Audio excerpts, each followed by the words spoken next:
पूर्व जन्म काशीराज के घर एक दुष्ट स्वभाव का पुत्र उत्पन्न हुआ। लोग उसे दुष्ट कुमार कहते थे। वह किसी के साथ अच्छा व्यवहार नहीं करता था। लोगों को अपमानित करके भली भांति प्रकार के कष्ट भी देता था। प्रजाजन तथा कर्मचारी सभी उससे हरदम दुखी रहते थे। एक दिन गंगा की धारा उमड़ रही थी। दुष्ट कुमार ने हठ किया कि इसी समय मुझे इस बीच धारा में लेकर चलो और मुझे नहलाओ। सेवकों ने प्रयत्न करके उसे बीच धारा में पहुंचाया। उमड़ती हुई जलधारा को देखकर सभी सेवक सोचने लगे, इस दुष्ट से छुटकारा पाने का यह अच्छा अवसर है, और उसे उसी बीच धारा में छोड़कर सभी सेवक वापस महल की तरफ चले आए। दुष्ट कुमार रोता चिल्लाता नदी की तेज धारा में बहता हुआ चला गया। राजा के पूछने पर सेवकों ने सलाह करके उत्तर दिया कि कुमार घाट पर नहीं थे, वर्षा के कारण लौट आए होंगे। राजा ने कुमार की खोज कराने के लिए बहुत से अनुचरों को नियुक्त किया। इधर दुष्ट कुमार को नदी में बहती हुई एक लकड़ी की गट्ठर दिखी। वह प्रयत्न करके उस पर जा बैठा और धारा के साथ तेजी से बहने लगा।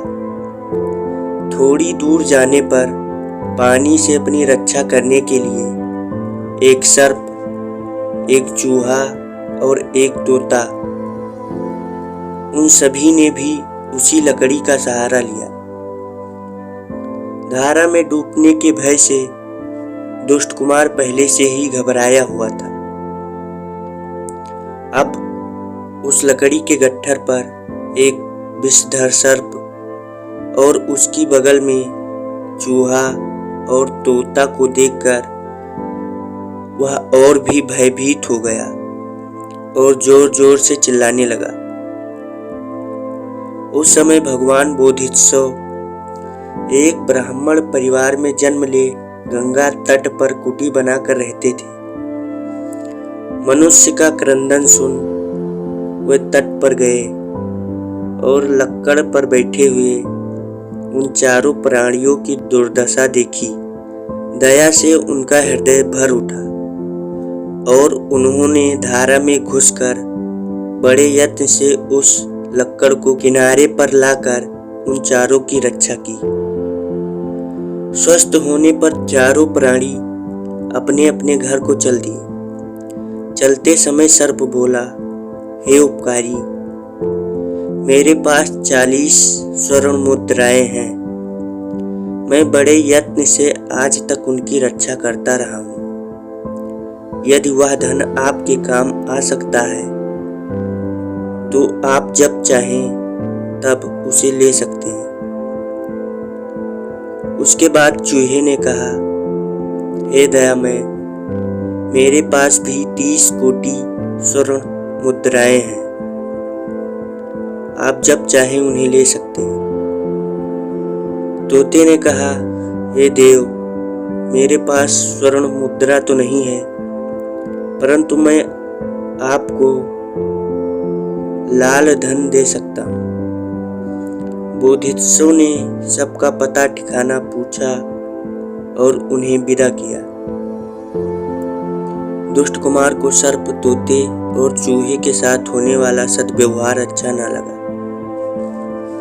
उसने मन में कहा, यह ब्राह्मण मुझे भी इस क्षुद्र जीवों के समान समझता है।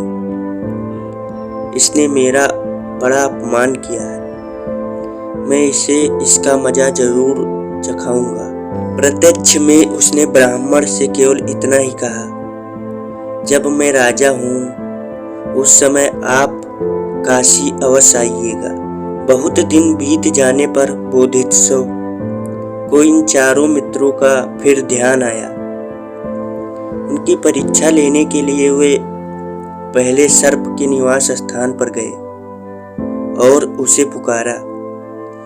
सर्प ने बाहर आकर भगवान को प्रणाम किया और कहा, मेरा समस्त धन आपके लिए अर्पित है। भगवान ने कहा, अभी आवश्यकता नहीं है। इसी प्रकार चूहे और तोते की भी परीक्षा लेकर अपने वचनों पर दृढ़ पाया। अंत में वे दुष्ट राजा की परीक्षा लेने काशी गए। राजा उस समय हाथी पर बैठकर नगर में ठाठ बाट से घूम रहा था। उसने दूर से ही देखकर उस ब्राह्मण को पहचान लिया। वह उससे बात नहीं करना चाहता था, जिससे उसके उपकार की बात लोगों को न मालूम हो। अपने सैनिकों को उसने ब्राह्मण को मारते हुए नगर से निकालने का आदेश दिया। जब बोधिसत्व पर मार पड़ती थी उस समय वे रोते न थे, केवल उपरोक्त गाथा का पाठ करते थे कि बहती हुई लकड़ी को धारा से निकालना एक अकृतज्ञ मनुष्य को उबारने की अपेक्षा कहीं अच्छा है।